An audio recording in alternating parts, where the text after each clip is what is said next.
Defenders, and welcome to episode 300 of the most LAFC podcast on earth. I'm bringing it back for episode 300, baby.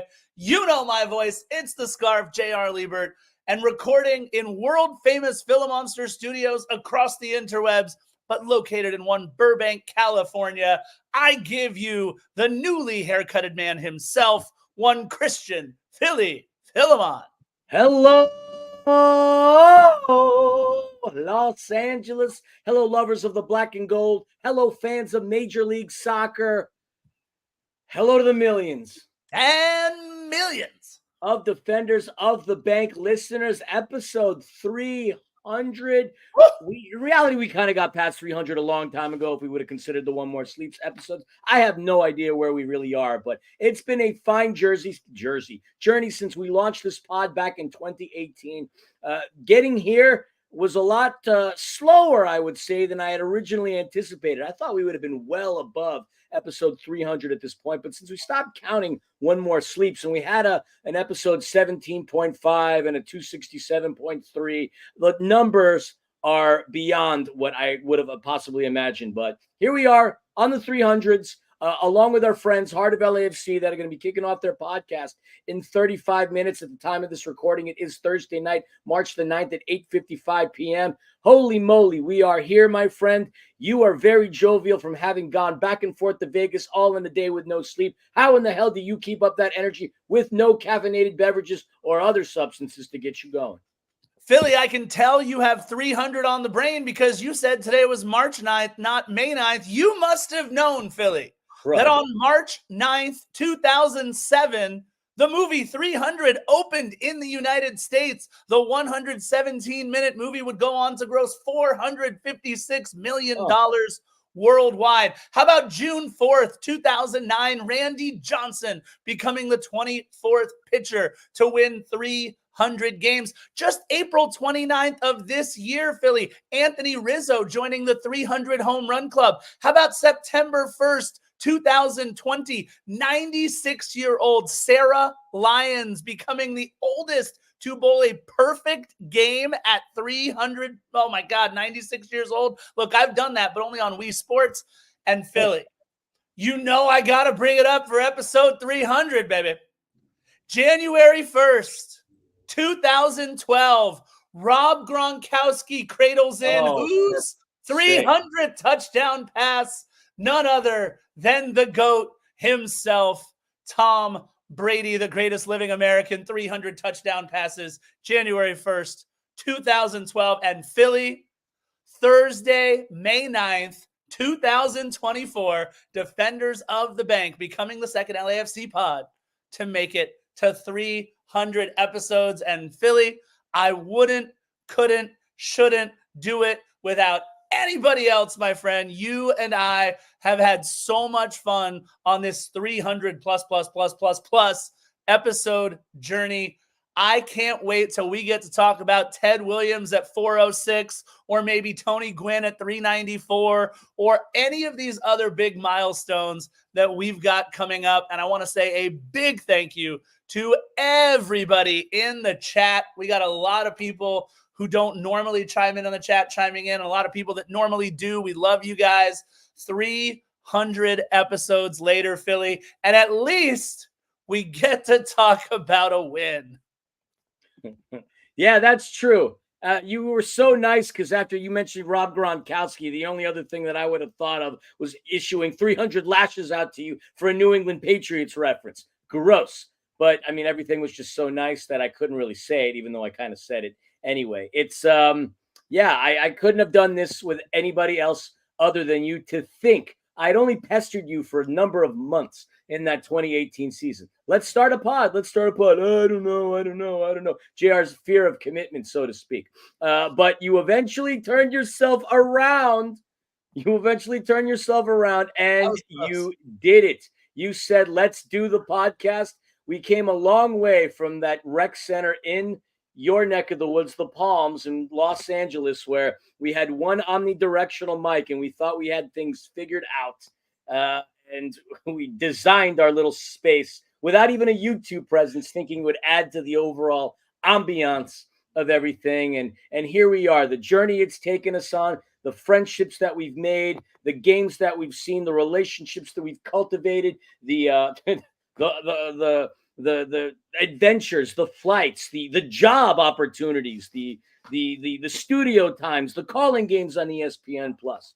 I mean, to me, I would like to think of us as a example of what can happen if you just simply do something you're passionate about and you stick to it. I pinch myself day in and day out, every day, with all the opportunities I've been afforded. The granddaddy, though, of anything that I've ever done always comes back to you and Defenders of the Bank. Holy moly, episode 300. Yeah, man, so exciting. And look, what a fitting episode to be able to talk about one of my stupid journeys again, leaving work.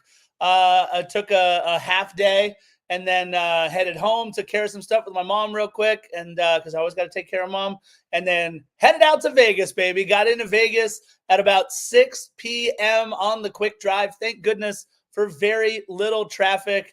Headed to Vegas, got to Vegas. Look, I've been to Cashman Field for 51's games before. I've been for several different minor league games actually out there. It was rough for sure, that pitch over at Cashman Field. The drive out there was great. Just a little bit of traffic leaving LA, just a little bit of traffic on the 15, getting over to Cashman. But so happy I went. Philly, let's kick things off real quick with the usual suspects. We'll get into this day in LAFC history. And we do have kind of a big news story coming out of one Tom Bogert, which we'll talk about in just a second. So let's get to the things that you've come to know and love from Defenders of the Bank. First, this day in LAFC history, the match. The match was on May 8th. Nicely done there, Philly. The match was on May 8th. So let's talk about our biggest piece of history on May 8th.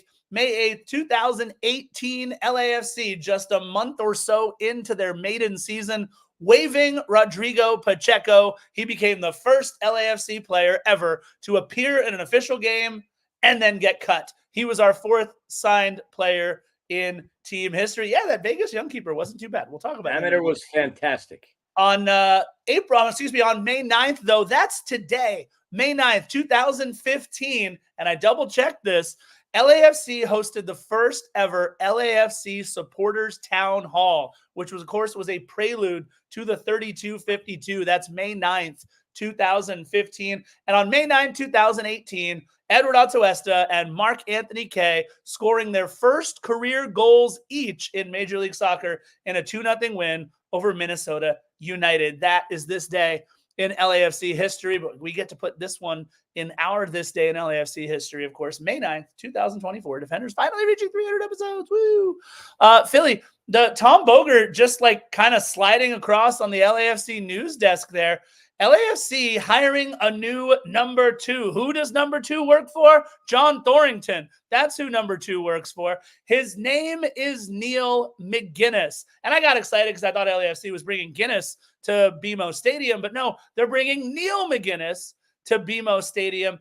This is interesting because, look, we've seen the team 13 miles down the road do some poaching from LAFC. We've talked about it several different times. But now LAFC kind of taking a page out of that book a little bit. If you can't beat them, take some of their talented scouts and their brain trust. We got whooped by Columbus Crew in the MLS Cup final. Well, this guy, Neil McGuinness, he has won both MLS Cups with the Crew since 2019. He is their one of their head talent scouts. He's responsible for signing Lucas Zelarayan and Cucho. They said also, by the way, for signing Diego Rossi, and I was like, what, did he just watch LAFC tape? Thanks. That was a real tough one. He used to be the head scout at Celtic over in Scotland, which is cool too. Philly, John Thorrington getting a new buddy to hang out with up in his cool little loft to watch all the games. Yeah, and if you go down his resume, and actually he was in competition with another individual by the name of Andy Howe, who was Newcastle United's assistant head of the first team recruitment. So we had a former Celtic guy who helped propel the Crew to some pretty nice heights, and then obviously somebody who worked with Newcastle United. One will argue until recently, Newcastle United has not had an eye for anything other than failure. But that obviously changed. We're getting people from very big clubs with an interest in LAFC. So McGuinness does come with a very nice pedigree. Obviously, the success that we've seen with Crew in 2023 and, of course, in 2020, a lot of the players that were scouted, McGinnis had a hand in all that. And so that's a nice welcome to this staff. And let's see what type of eye for talent he has. I mean, we lost a previously very keen eye on recruiting talent, and now we bring in another one with ties to really big clubs overseas. Not that our previous scout didn't, but this is a very welcomed bit of news. I will say that. Yeah, absolutely. Look, real quick, let's get into the Angel City Minute. They don't have much to talk about because they haven't played much. Their next match is Sunday, May 12th, Mother's Day at BMO Stadium against the Houston Dash 430. Jurassic World Scenes is asking how he can ask a question while he's asking a question. I was going to say, you just did it. You did it. For all your ACFC news, make sure you check out the Angel City Chicks. They actually recorded a podcast earlier today. And our LAFC 2-minute. LAFC 2 defeating the Real Monarchs 3-2 on Cinco de Mayo. Even though they were stuck in Harriman, Utah, they still found a way to enjoy Cinco de Mayo by getting the win. Basic Blurry, I got a comment on Steve Tarundelo's red card for you when we get there. I actually think it was genius, but I'll talk about that in a second. LAFC 2, by the way, remember how they were battling for the wooden spoon at the end of the season last year in MLS Next Pro? Guess what? They are now the top team in MLS Next Pro in terms of points per match. That's right, 17 points through 7 matches in this MLS Next Pro season, the most of any of the 29 clubs in MLS Next Pro. Congrats to our boys in black and gold. LAFC 2 might be taking home some hardware this season if they mess around and get it.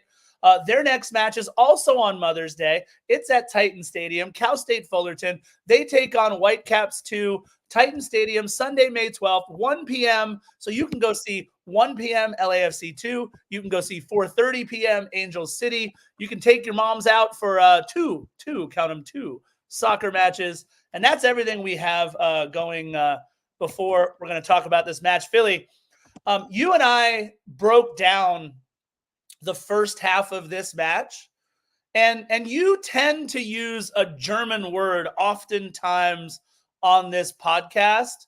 How would one describe, using that favorite German word of yours, the first half of this match? Which favorite German word? Does it happen to begin with an S? It does. It does. It does. I'm setting you up for it. Is it a potty word or is it a condiment? Yeah, no, it's definitely not something that we could say in English on this podcast.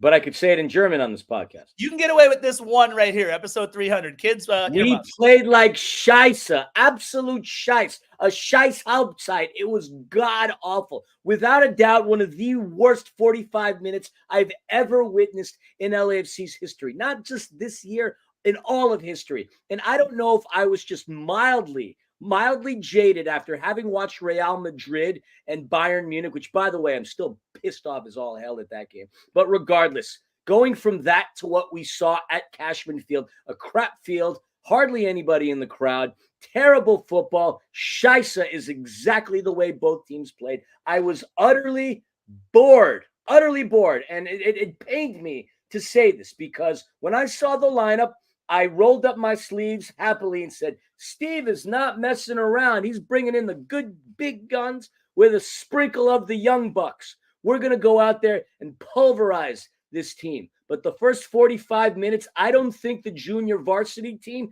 at Burbank High School right down the road from my house would have, they would have beaten LAFC with the way we started. But garbage, Scheisse, awful. Yeah. All right, let's get into the lineups real quick as we talk about this match. Look, it's the first ever match for LAFC against Las Vegas Lights. We've never played each other, but they were our little brother, 2021 and 2022. The head coach of the Las Vegas Lights in 2021 was Steve Tarundelo. The head coach for Las Vegas Lights in 2022 was Coach Enrique Duran, who just finished coaching LAFC 2 last season and is now on our bench this year. Abraham Romero, Nathan Ordaz, Eric Duenas all started significant numbers of games for the Las Vegas Lights. But you know what? This is a club on life support. They average anywhere between 500 and 1,000 people a game, if that, on a good day. They were just bought out by former Major League Baseball player Jose Bautista. And he, by the way, has one suite. It's a suite. It's like a 4-walled little cabana thing. Like I sat like 5 feet away. It wasn't that cool, but he had lots of alcohol and good food and everything. And there were five kids that went up to Jose Bautista to try to come up and say hi. And he had security there, and security said, "Sorry, kids, you got to go." So even their famous owner isn't making inroads with the community. I don't know what's going on. This is the Parlay for the Oceans kit. If you're asking about this one, it's the pre-match kit that we wore earlier this season. Either way, Las Vegas Lights, it's rough. I heard, Philly, that the broadcast looked god-awful, that the lighting was terrible and everything else. It may have just been what Cashman Field actually looked like. The pitch was atrocious. The stands, there are cobwebs and there are tumbleweeds and there are actual weeds growing in the bleachers because nobody is going to these matches. It was rough to be in Vegas and to not feel like you're in Vegas. Philly, you talked about it. You said there were llamas and there was money falling from the sky and there were like poolside cabanas with little kiddie pools and everything else. None. It's as if I went to the Calico ghost town on the way out to Vegas rather than actually going to Cashman Field. Philly, I was disappointed. Yeah, that sucks to hear because I had such fond memories of the stream. Looks like you were on a dial-up. I mean, that's not our fault, I don't think. But anyway, it was. No, he was saying the U.S. Open Cup match. Oh, yeah, that was. Well, hey, it was USL. What can I say? Open Cup. What can I say? Anyways, going to a Vegas Lights game was really fun back in the day because you were able to put up a couple of bucks and have this like little kiddie pool that you could hang out on pitch side. They had llamas that used to walk around. They would drop cash. They would have all these fun little things. They had an Elvis mascot. I don't know if he was still there. The jerseys were fun. They had good merch. So to get your assessment on what happened there, I was utterly disappointed because Las Vegas Lights games were fun. It was like going to a minor league baseball game. Yeah, the talent on the pitch wouldn't be that of a top flight, but you would be entertained and enamored by all the other festivities, and nothing like the llamas and the kiddie pools. All good, fun, clean stuff. But to hear that stuff's gone and the football sucks, no thank you. Yeah, look, there were a couple of players that really stood out for Las Vegas Lights. There were a couple of guys that I thought, okay, USL is tough. In baseball, they call them 4A guys. They're too good for AAA, but not quite good enough for the major leagues.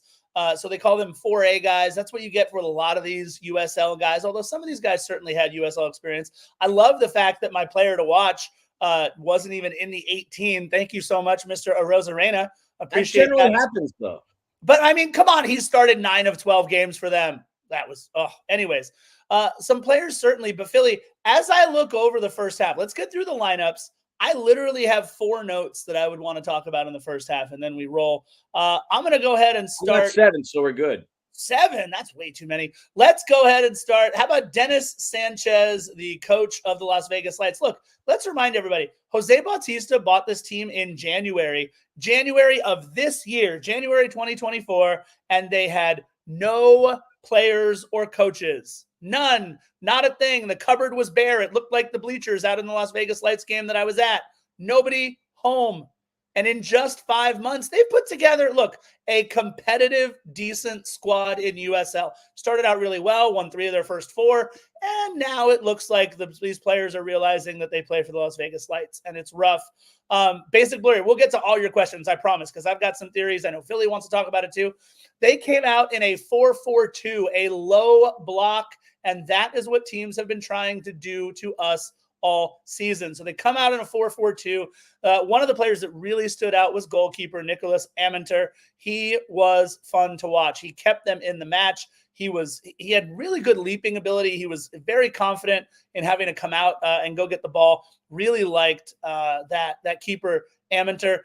They played in a 4-4-2, and I have to be so careful because even the guys behind me who didn't look anything like I did, even they commented on this poor guy's name, so I'm going to be very careful and say it exactly how they announced it in the stadium.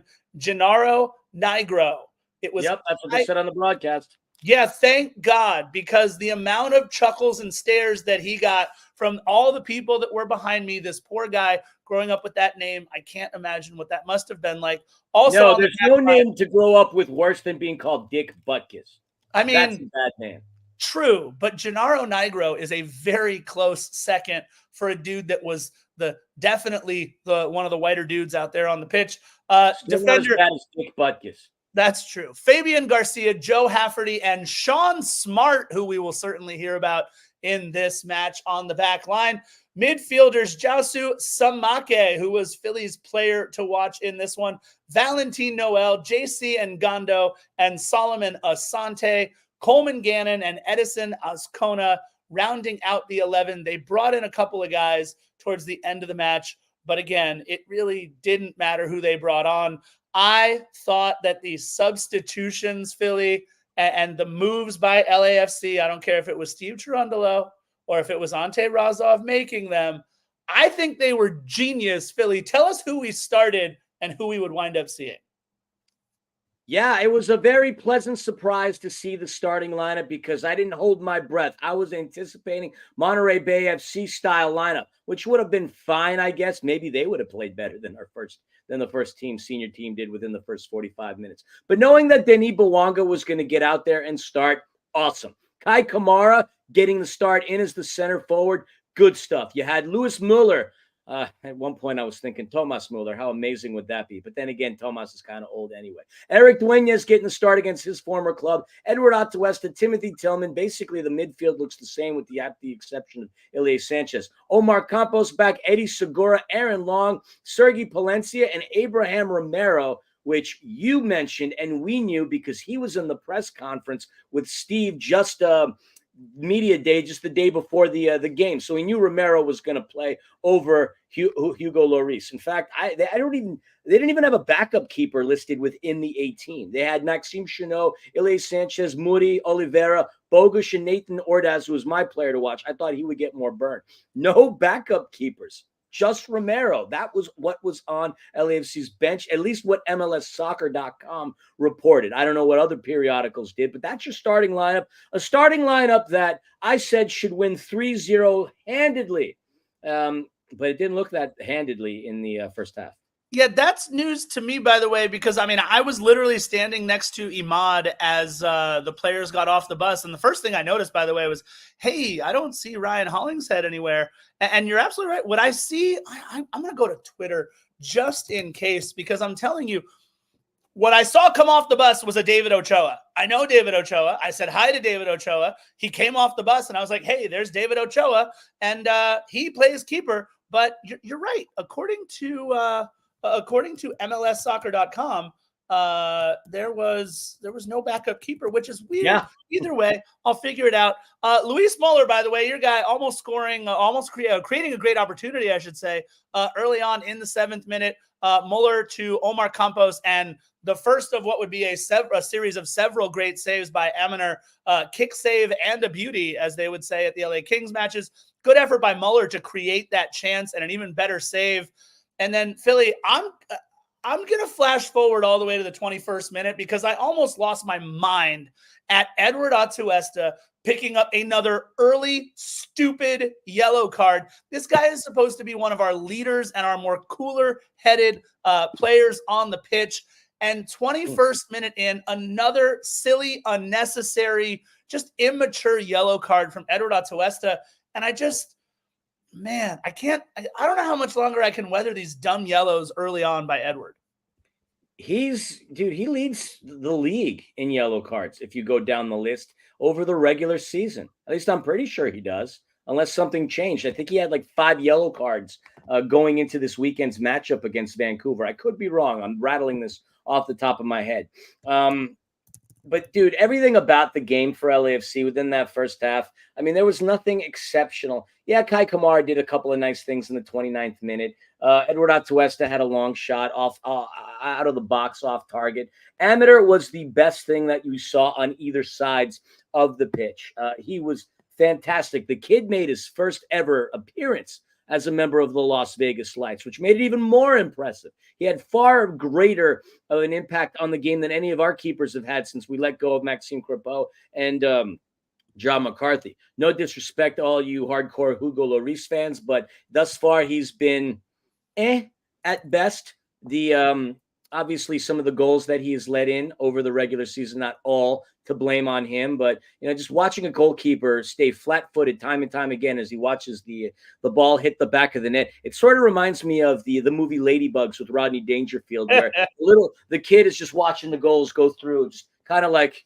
how he gets megged at one point. He looks, he sees it goes through his legs. I don't know. That's the vibe that I've been getting from Hugo Lloris. Yeah, I know he's not a jump man. At 38 years old, nobody's a jump man. But still, his statistics as compared to the rest of his counterparts all across the league are not bueno. Look at him up. They are not bueno. Obviously, he's got a big space to occupy. Center backs have not necessarily taken good care of things. Set piece defense has been trash at best. I get it, but still, as far as his performance is concerned, in a position that we didn't need an upgrade in.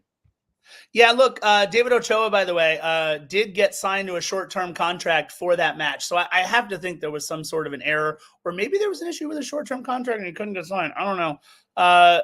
Basic Blur, you need to stop saying things that are silly. That being said, that's silly. Yeah. That being said, Philly, Gareth Bell did not get us the cup. Gareth Bell kept us in the cup game. He didn't get us the cup. Lafferty's football he had after he tied the game. Lafferty's going to celebrate at 38 by jumping. That'll be a lot of fun for Lafferty. Lafferty, remind me of what that's like. I haven't done that in quite a while. In the 24th minute, I loved how Luis Muller earned us another corner kick. Edward Atuesta took it. It got recycled back out to Sergi Palencia, who, making Amador work. It was a nice shot from distance. In the 31st minute, oh, man, Las Vegas Lights with a corner. And look, I get it. All the players stopped playing. Valentin Noel takes the corner, and Timothy Tillman was absolutely trucked in the box, which is why there was a foul and everybody stopped playing. But Las Vegas actually scored on the corner kick attempt, right? It was well after the whistle. And it was one of those things where, okay, the Lights were the first team to see a ball go into the back of the net. And you got to think maybe that gave them a little bit of confidence going in, knowing that they can actually score, put a ball away on set pieces. I just didn't like that we at least stopped. I kind of liken it to Philly. You ever see those basketball teams where they got a guy who, if you take a shot after they blow the whistle or whatever, some dude just jumps up and grabs it before it goes into the net just so they don't get the satisfaction. It's a pride thing. Yeah, I just didn't like how we kind of stopped playing either way. I loved our effort in the 41st minute, corner by LAFC. Edward Atuesta going for the Olympico. What did it look like on television? Because what it looked like from where I was sitting, Atuesta going out for the Olympico, that one was saved, recycled out to Eric Duenas, and he just misses a low line drive to the left of goal. What's a driner? I don't know. But the Olympico, did it look good on TV? I mean, nothing actually looked good on TV if you really want me to break it down, because it was blurry and bad. It looked like it could have been an Olympico, but the way Amador was playing, he was playing arguably the greatest game of his career. First appearance with the Las Vegas Lights. The guy made the save. Look, looked fine. It would have looked a heck of a lot better had he converted on it. All right. And if you really want to break it down, Scarf, there was only 2 shots on target throughout the entire course of the first 45 minutes. There was nothing that LAFC did in 45 minutes to really inspire us. But what was interesting was, and you were there, Steve getting a red card in stoppage. That was the highlight of the half. Steve Cherundolo, one of the most chill human beings. And look, he's changed a bit from his time coming to the Las Vegas Lights. And you know this through the conversations over at, oh my God, why am I forgetting the name of the brewery? Over there in West Party Adams. Beer? Party Beer, yeah. Like the chill conversations you had with him over there. He's a little more direct, not as easygoing, fun going, but he was a bit shocked that he got ejected. What was said? Does anybody know? How did Steve Cherundolo, Mr. Chill San Diego, get booted? Okay, here's the thing. It happened on the exact opposite side of the pitch for me, so I'm a little bummed that I wasn't sitting over on the opposite side. It's hard because I have to take notes for the game, so I usually go to a place where I can have a little bit of space. But that being said, there was a scrum. Edward Atuesta and another player got tangled up. I believe it was Valentin Noel. I could be wrong. But another player got tangled up. That player received a yellow, or the player who came over, which might have been Alzakar.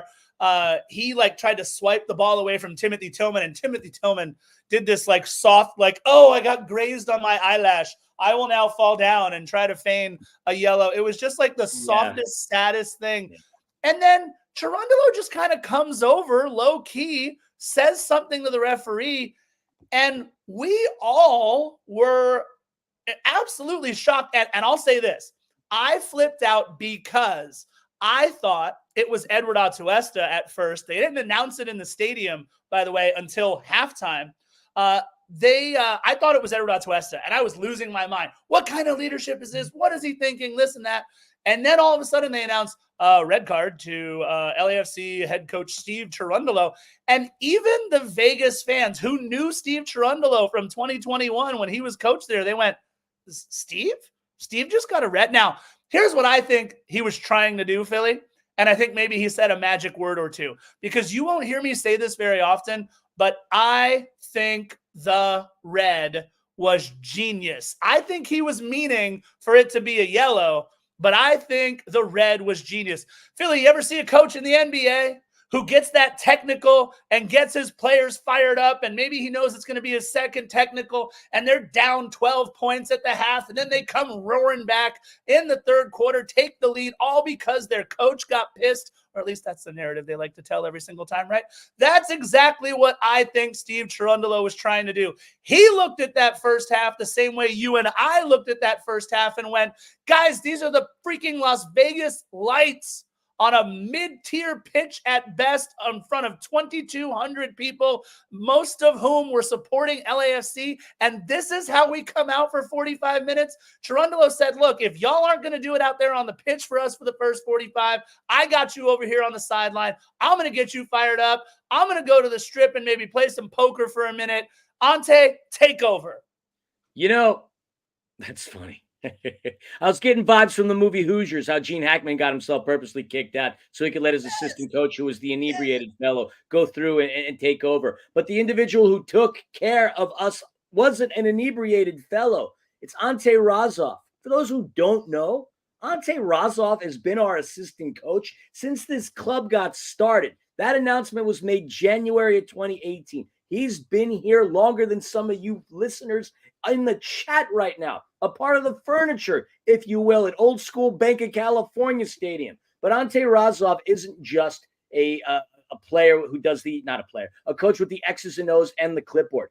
Ante Razov was the third player in Major League Soccer history to score over 100 goals. He's currently sitting in 7th place with most goals in league history. Got drafted by the Galaxy, got the bulk of his goals and his playing time at the Chicago Fire, where they were once a good team. By the way, playing under Bob Bradley, had his final season 2009 at Chivas USA, which, by the way, in a couple of years there, he also was pretty successful with 76 caps and 30 goals. And then he goes on to start coaching. He's been part of us for a very long time. Maybe Dolo decided to go to the sluts. What was funny is there's an image rolling around of him with a 42 original scarf on his neck as he's heading back to the locker room. I know Steve chills. I don't know if he's 420 chill, but that was pretty funny sight, let me tell you. Dude, it was an interesting it was an interesting scene, and you know what? Pushing all the right buttons, because we came out like a house on fire over the first, I would say, 10 minutes or so. No more so than a perfectly executed set piece off the head of Kai Kamara into the back of the net. And how great was it to finally see Kai Kamara? It doesn't count for his MLS total, right? So he hasn't yet caught San Jose Earthquakes legend Landon Donovan yet. But how great was it to see Kai Kamara rise above the rest? I mean, as soon as the ball went up in the air, I had a beautiful view of Kai Kamara losing his man in the box. And as soon as that ball went up, I yelled, "Get up, Kai!" And it was a beautiful header into the back of the net. And you could tell it kind of broke the Las Vegas Lights for all of about, 7 minutes or so, Philly. Kai Kamara getting his first. And then Philly, stop us if you've heard this before. Set piece stupidity one more time by LAFC. Yeah, real quick, that goal by Kai Kamara, 6th U.S. Open Cup goal first for LAFC. When that goal got scored, Scarf, in the 57th minute, I literally I spit out my drink. The fact that we allowed something that's been plaguing us all season long to a bad, sitting in 9th place USL team made me sick to my stomach. How is it that this continues to happen? Fine, maybe we can anticipate it against a team like Miami or a team that has something in terms of talent. I'm sorry, Las Vegas Lights. You're not that team. You're not a talented team. You barely can hang on by a thread in USL. And yet they score a corner kick on us. An utter embarrassment to be tied. At this point, I thought we would go in and destroy. I think my key to the game was smash. It was unfreaking real that these jerk-offs tied us on the road where we can't win a freaking game. Yeah, look, I said it would be a nervy 2-1 victory for most of the match. I was right. But that being said, look, we came out and tried to respond yet again. 59th minute, a corner for LAFC, and another great save by Aminer, this time on Kai Kamara again. And then in the 63rd minute, a great substitution. Whether this was Dolo's plan all along or it was Ante Razov, I got to say, the guys next to me, they didn't know LAFC very well. They were Las Vegas Light supporters. They asked me about Kike Oliveira and Matty Bogusz, and I said, what we just did was we got a lot faster and a lot more wiggle out there on the pitch by taking Luis Muller and Kai Kamara off. Now you have to account for the final 30 minutes or so of the match for Kike Oliveira, who loves to break people down, and Matty Bogusz, who is as versatile of a Swiss Army knife. Can you call it a Polish Army knife? I don't know. We'll say it was Swiss Army knife. As versatile. There's a joke in there somewhere. There is. I don't know. I'll leave it alone, though.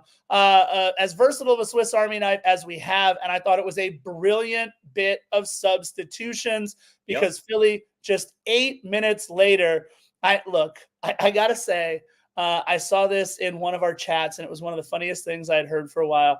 Kike Oliveira, USL MVP, in this match. I thought Kike showed us everything that he could be on a regular basis from night to night.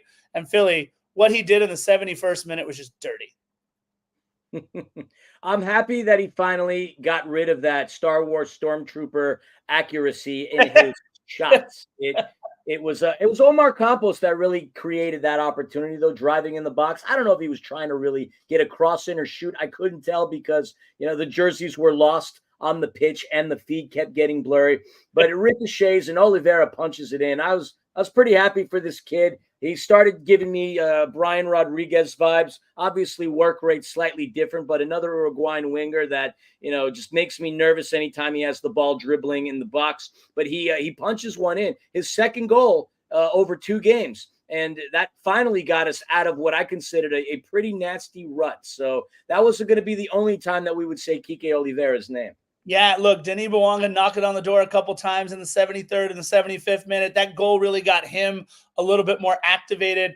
Nathan Ordaz and Ilie Sanchez coming on for Timothy Tillman and Edward Atuesta. And what was cool was, Philly, I don't know if you guys saw this on the broadcast, that meant Nathan Ordaz moved to the 9. He was actually playing in the middle, right in between Denis Bouanga and Kike Oliveira. It was Matty Bogusz who dropped to midfield like he's done many, many, many times.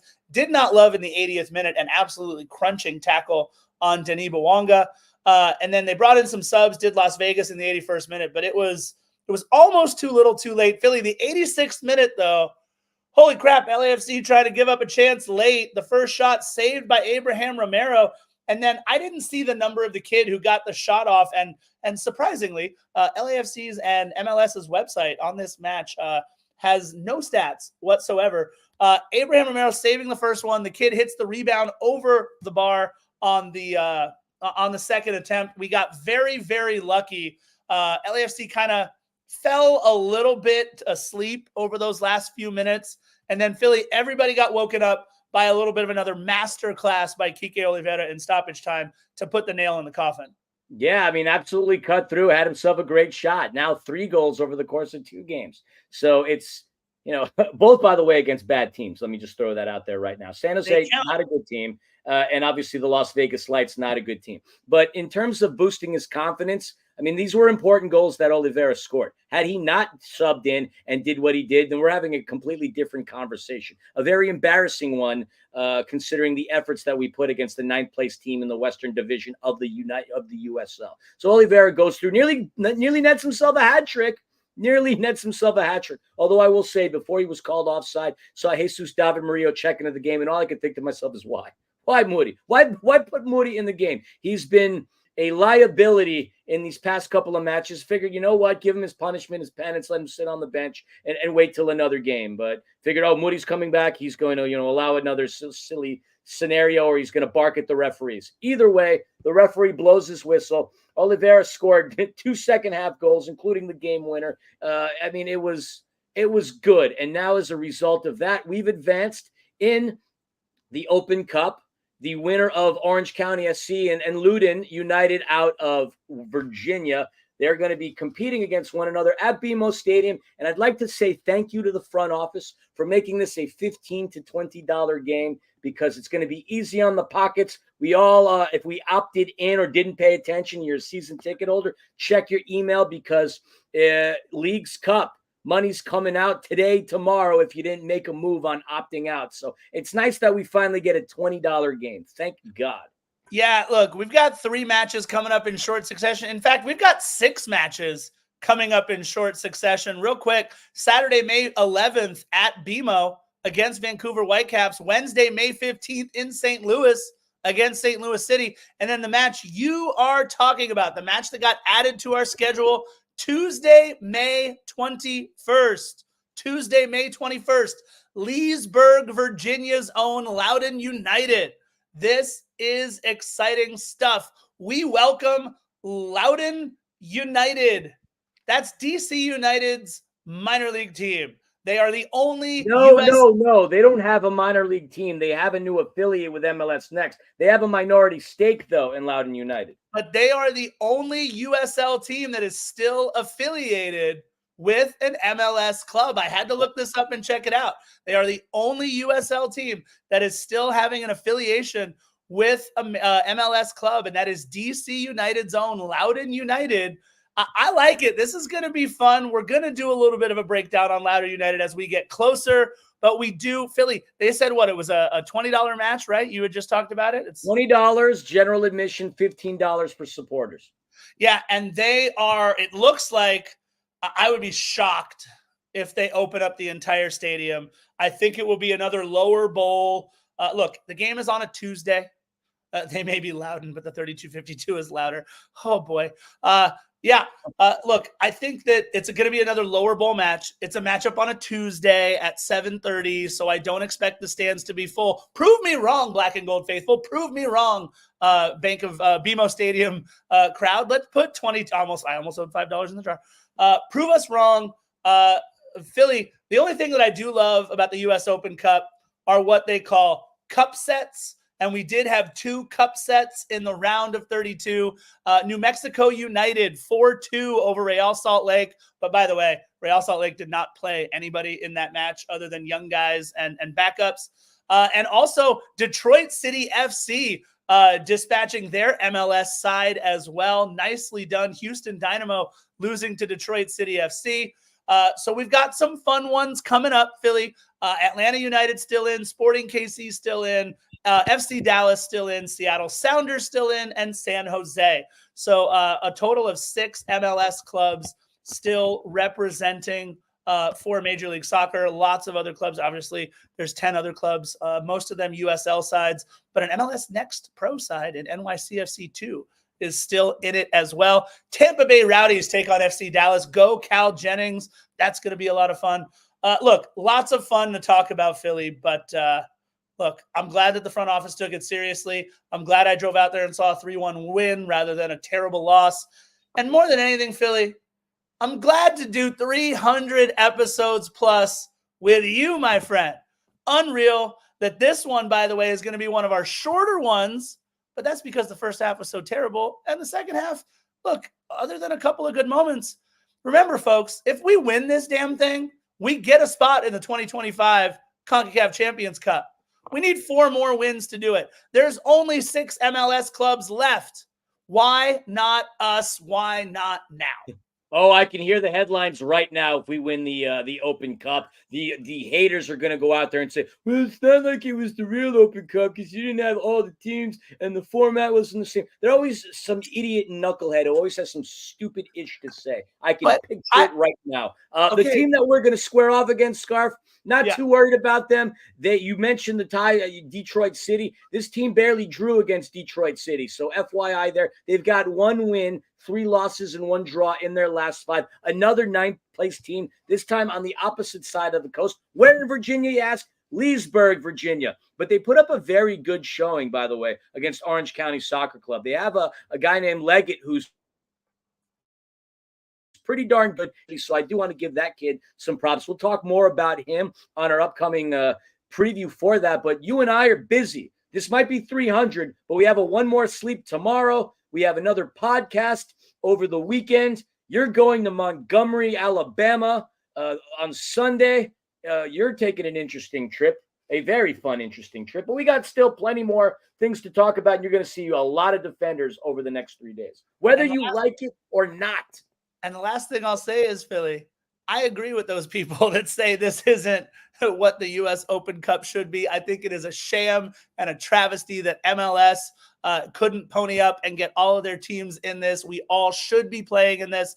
But look, a win is a win is a win is a win. The Dodgers World Series win, the Lakers championship win, even though they were weird circumstances, they all still count. I don't want to hear it.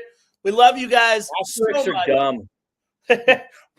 We love you guys so much in the chat. Now, listen, they're 10 minutes into their show already. Go over and catch our friends over at Heart of LAFC. This has been 300, folks. And Philly, we've done this for 300 plus episodes. Y'all know how we like to end it. Bye-bye. Bye-bye.